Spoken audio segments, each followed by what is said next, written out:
അങ്ങേക്ക് വേണ്ടി വ്രതമനുഷ്ഠിച്ച് അങ്ങേ മാത്രം ധ്യാനിച്ച 1001 ദിവസം ഇന്ന് പൂർത്തിയാകുന്നു. ഇനിയും എന്നിൽ ദയ കാണിക്കില്ലേ? അങ്ങേക്ക് വേണ്ടി അർപ്പിക്കാൻ ഇനി ഒന്നേ ബാക്കിയുള്ളൂ, നരബലി. ബഷീർ,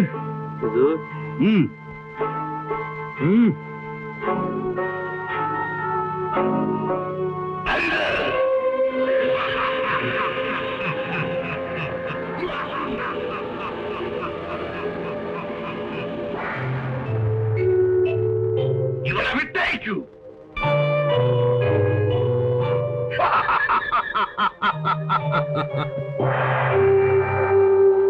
നാം നിന്നിൽ പ്രസാദിച്ചിരിക്കുന്നു. നിനക്ക് എന്തു വേണം? ഹിംറാദ്, സാറാത്ത് പർവ്വതത്തിലെ ഗുഹയിലെ മാന്ത്രിക വിളക്ക് എനിക്ക് സ്വന്തമാക്കണം. ആരാണ് എന്റെ അവകാശി? വിളക്കിന്റെ ഇപ്പോഴത്തെ അവകാശി അലാവുദ്ദീനാണ്. അലാവുദ്ദീൻ ആരാണ്? എവിടെയാണവൻ? അറേബ്യയിലെ ബാഗ്ദാദ് നഗരത്തിലെ തയ്യക്കാരൻ മുസ്തഫായുടെ മകനാണ് അലാവുദ്ദീൻ. അവിടുന്ന് എനിക്ക് അലാവുദ്ദീനെ കാണിച്ചു തരിക. ഇതാ നോക്കൂ.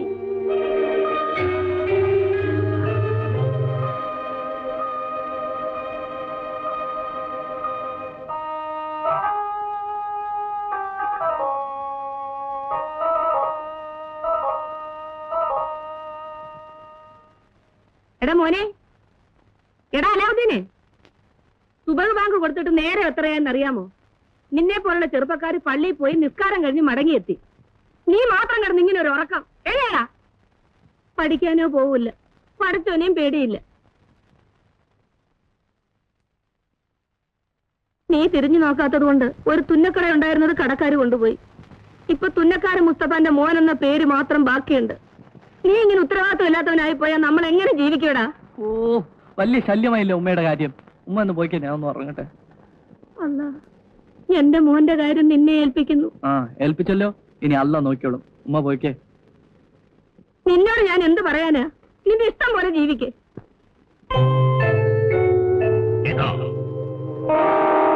ഈ മോതിരം ധരിക്കുന്നവന്റെ ആജ്ഞകൾ അനുസരിക്കുന്നവനായിരിക്കും ഞാൻ. എന്റെ സഹായം ആവശ്യമുള്ളപ്പോൾ ഈ മോതിരം ഉരസിയാൽ മതി, അവിടെ ഞാനുണ്ടാകും.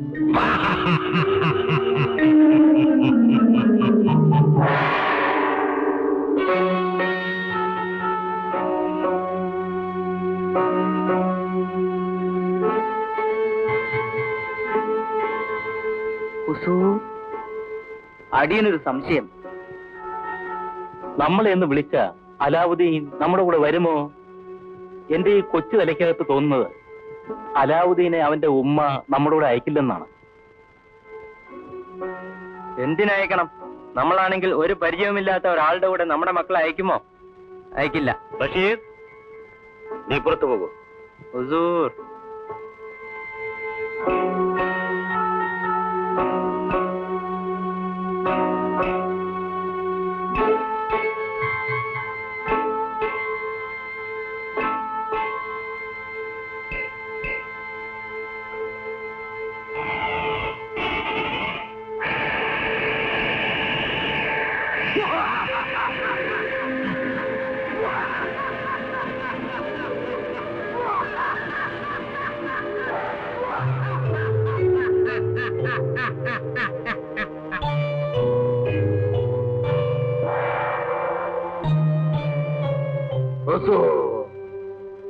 ഞാൻ നിങ്ങളുടെ അടിമ ഹിംറാദ്.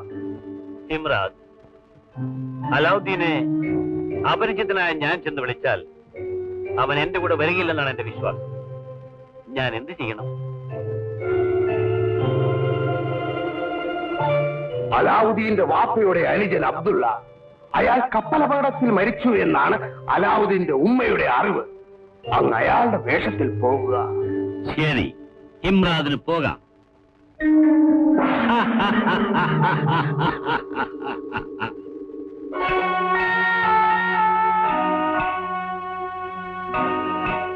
ബഷീർ, ബഷീർ. ഹുസൂർ, ഞാൻ അലാവുദ്ദീന്റെ ഇളയപ്പ അബ്ദുള്ളയാകുകയാണ്. നീ എന്റെ ഭാര്യയും. ഞാൻ ഭാര്യ.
അലാവുദ്ദീന്റെ വീട് എവിടെ? നിങ്ങൾക്ക് ആരെ കാണണം? അലാവുദ്ദീന് ദേ അവിടെ പഞ്ച പിടിക്കുന്നു.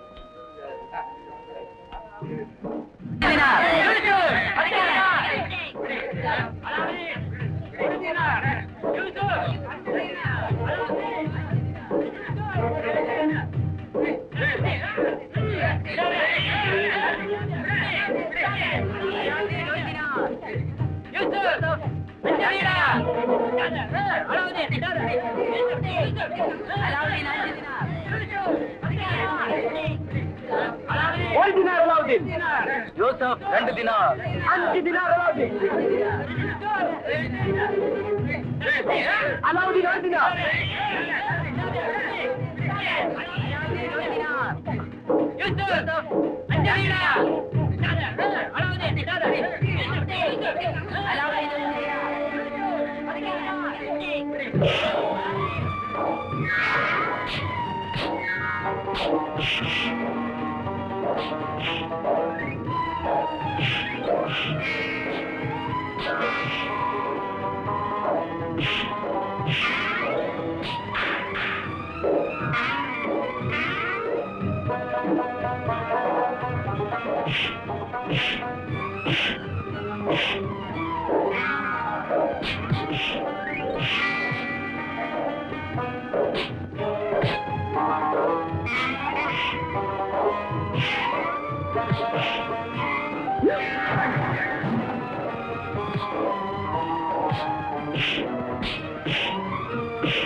എടാ ആ തൊപ്പി എടുക്ക്.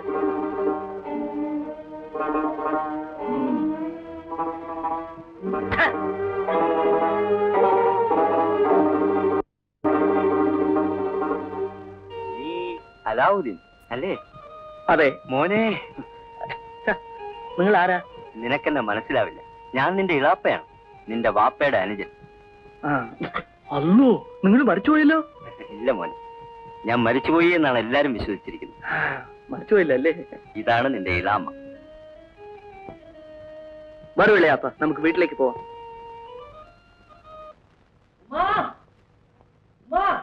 എന്താടാ രാവിലെ ഇവിടെ ഇറങ്ങിയതല്ലേ? ഇതുവരെ എവിടെ തണ്ടിത്തിരിഞ്ഞ് നടക്കുകയായിരുന്നു. സമയം സന്ധ്യയായി. തെരുവിൽ കണ്ട പിള്ളേരുമായിട്ട് വന്നു. ആര്? മരിച്ചുപോയി നിന്റെ ബാപ്പയോ? അല്ലോ, പാപ്പയെ പറയല്ലോ. പിന്നെ ആരാടാ വന്നത്? എളാപ്പ വന്നു. എളാമയുണ്ട്. എടാ, നിന്റെ ബാപ്പയെക്കാട്ട് മുമ്പേ നിന്റെ എളാപ്പ മരിച്ചില്ലേ? ഉമ്മ ഒന്നൊന്ന് നോക്കിക്കേ. ചേട്ടത്തിക്ക് എന്നെ മനസ്സിലായോ? മനസ്സിലായി. അബ്ദുള്ളയല്ലേ? അതെ, ഇതാണ് എന്റെ ഭാര്യ സൈനബ. സൈനബ, ഇതാണ് എന്റെ ജ്യേഷ്ഠന്റെ ഭാര്യ, അലാവുദ്ദീന്റെ ഉമ്മ.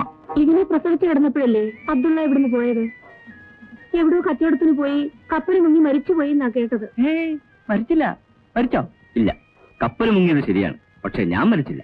കപ്പൽ പൊളിഞ്ഞ് ബസ്രായിൽ അടിഞ്ഞു കയറി. ഇവളെ വിവാഹം കഴിച്ച് ഞാൻ അവിടെ കൂടി. ഇപ്പൊ എനിക്ക് അവിടെ നല്ല കച്ചവടമാ. എനിക്കൊരൊറ്റ ദുഃഖമേ ഉള്ളൂ, എന്റെ ജ്യേഷ്ഠനെ കാണാൻ കഴിഞ്ഞില്ലല്ലോ. ഈയിടെ ഇവിടെ നിന്നും ബസ്രായിൽ വന്ന ഒരു കച്ചവടക്കാരൻ പറഞ്ഞാണ് ഞാൻ അറിഞ്ഞത്, ജ്യേഷ്ഠൻ മരിച്ചവര്. ഉടനെ ഇവളെയും കൂട്ടിക്കൊണ്ട് ഞാൻ ഇങ്ങോട്ട് പോകുന്നു. എല്ലാം അല്ലാഹുവിന്റെ വിധി. എനിക്ക് എന്റെ മോനെയെങ്കിലും കാണാൻ കഴിഞ്ഞല്ലോ. അബ്ദുള്ള, ഇനി ഞങ്ങൾക്ക് ആരുമില്ല അബ്ദുള്ള, ആരുമില്ല. ചേട്ടത്തിക്ക് ഞാനുണ്ട്. പിന്നെ പൊന്നുംകുളം പോലത്തെ ഈ മോനില്ല. അതെ, ചേട്ടത്തി കരയരുത്, കണ്ണു തുടക്കാറല്ലോ. ഉമ്മ സൈനബായിരിക്കെ, ഞാൻ കുടിക്കാൻ എന്തെങ്കിലും കൊണ്ടുവരാം. എളാപ്പേരിക്ക്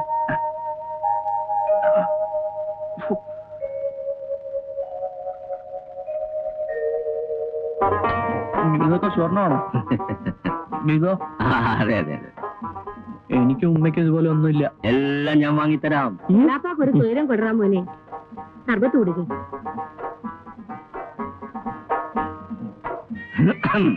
മോൻ കുടിക്കും. അവന് ഞാൻ വേറെ കൊടുത്തോളാം. അവൻ കുടിച്ചിട്ട് ബാക്കി ഞാൻ കുടിക്കും. അപ്പൊ നിങ്ങൾ സംസാരിച്ചോണ്ടിരിക്കെ, ഞാൻ അത്താഴം ശരിയാക്കട്ടെ.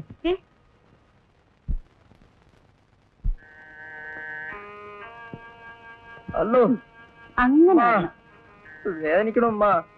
ഒരു നാണമില്ലല്ലോ. അല്ലോ, അലാവുദ്ദീൻ ഒറ്റക്കിട്ടിട്ട് ഓടിപ്പോന്നില്ലേ? ഉമ്മ, അലാവുദ്ദീൻ നിക്കാതെ പോലൊന്നും അല്ല. ഉമ്മ, അടി കൊണ്ടിട്ടുണ്ടെ കൊടുത്തിട്ടും ഉണ്ടാവും. അയ്യോ, അല്ലോ. അബൂബക്കറേ, അബു ഇല്ലേ? എന്തിനാ ഇനി അടി ഉണ്ടാക്കാൻ പോണോ? ഇല്ല. എന്റെ മക്കളെ, നിങ്ങൾക്ക് മര്യാദയ്ക്ക് നടന്നൂടെ? ശരി, അതുപോട്ടെ. എന്റെ ഇളയാപ്പ വന്നു. ഇളയാപ്പയോ? ആര്? അബ്ദുള്ളയോ? അയാൾ മരിച്ചുപോയില്ലേ? ഇല്ല. മരിച്ചുപോയി? ആരും ചത്തുപോയിട്ടില്ല. നിങ്ങൾ അറിഞ്ഞോ?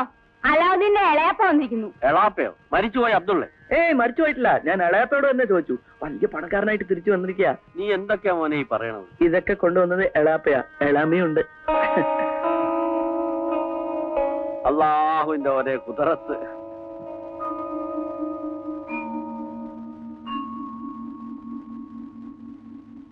അല്ലത്തുള്ള അലാവുദ്ദീൻ ഇങ്ങനെ കണ്ട പിള്ളേരുമായി കളിച്ചും വഴക്കിട്ടും നടന്നാ മതിയോ?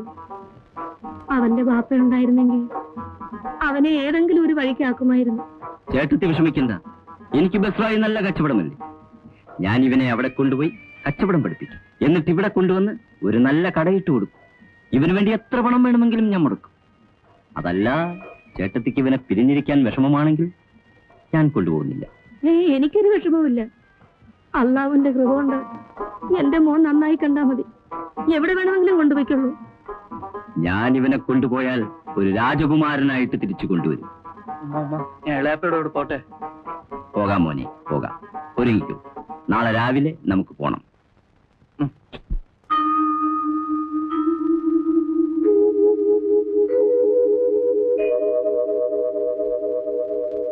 അബ്ദുള്ള, എന്റെ മോനെ ഞാൻ നിന്നെ ഏൽപ്പിക്കുകയാണ്. ചേട്ടത്തി, ഞാൻ ഇവനെ ഒരു വലിയ കച്ചവടക്കാരനാക്കി തിരിച്ചു കൊണ്ടുവരും. മാമോനെ. ഉമ്മ, ഞാൻ പോയിട്ട് വരട്ടെ. പോയിട്ട് വാ മോനെ.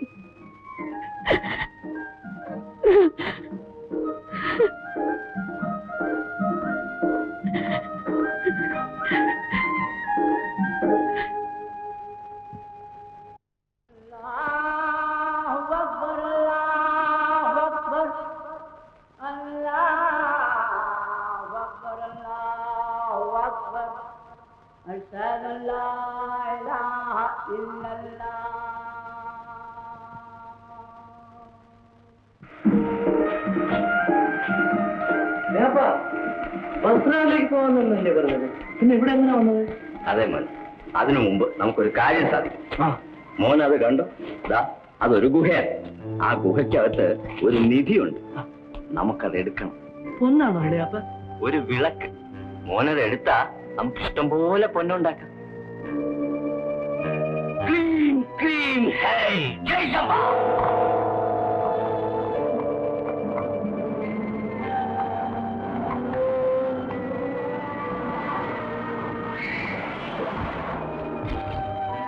പേടിക്കുന്ന മോനെ, മോൻ ഈ ഗുഹയ്ക്കുള്ളിലേക്ക് ഇറങ്ങി നടന്ന ഗുഹയുടെ അങ്ങേ അറ്റത്ത് ഒരു വിളക്ക് കാണും. മോനത് എടുത്തോണ്ട് വാ. അയ്യോ എനിക്ക് പേടിയാന്നു. ഇളയാപ്പ കൂടെ വാ. എളാപ്പയ്ക്ക് വരാൻ പാടില്ല മോനെ. മോൻ ഒന്നുകൊണ്ടും പേടിക്കണ്ട. ദാ, ഈ മോതിരം ഇട്ടോളൂ. ഈ മോതിരം ഇട്ടാ ഒരാപത്തും വരും.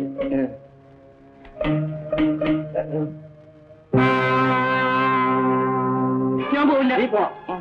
ആ എന്നാ ഇളയാപ്പ ഒരു കാര്യം ചെയ്യാം, ബസ്രാവ് പോയിട്ട് വരുന്ന വഴിക്ക് ഇതൊക്കെ ഒന്ന് എടുക്കാം. ബസ്സായാലൊക്കെ നമുക്ക് നീ ഒന്ന് അകത്തോട്ട് എത്തി നോക്ക്. എത്തി മാത്രം നോക്കാം. ഒന്ന് എത്തി നോക്കാം. ഇളയാപ്പ കുറെ പിടിച്ചോളൂ. പിന്നെ നീ ഒന്ന് നോക്ക്. അതൊക്കെ അതൊക്കെ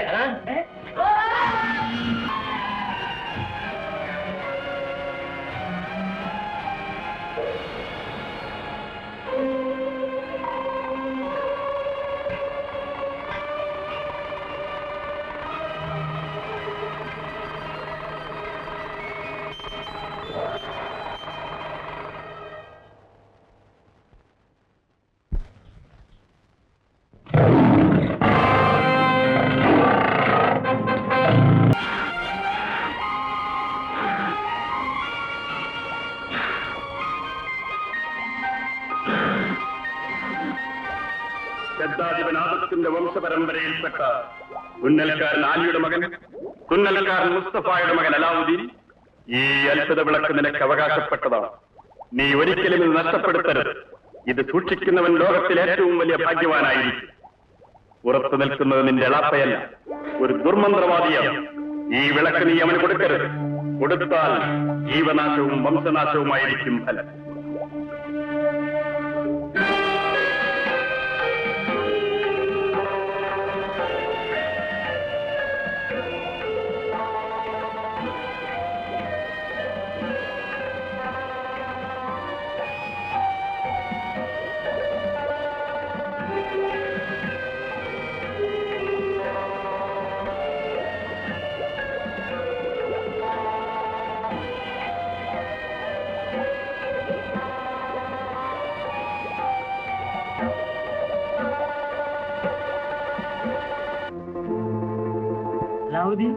വിളക്ക് കിട്ടിയോ?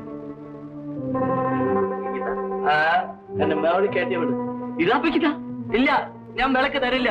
എനിക്കറിയാം നിങ്ങൾ എന്റെ ഇളയാപ്പയല്ല, മന്ത്രവാദിയാണ്, ദുർമന്ത്രവാദി. അതാവുദ്ദീൻ, നീ ഗുഹയിൽ കിടന്ന് മരിക്കുന്നു അതോ വിളക്ക് എനിക്ക് തരുന്നോ?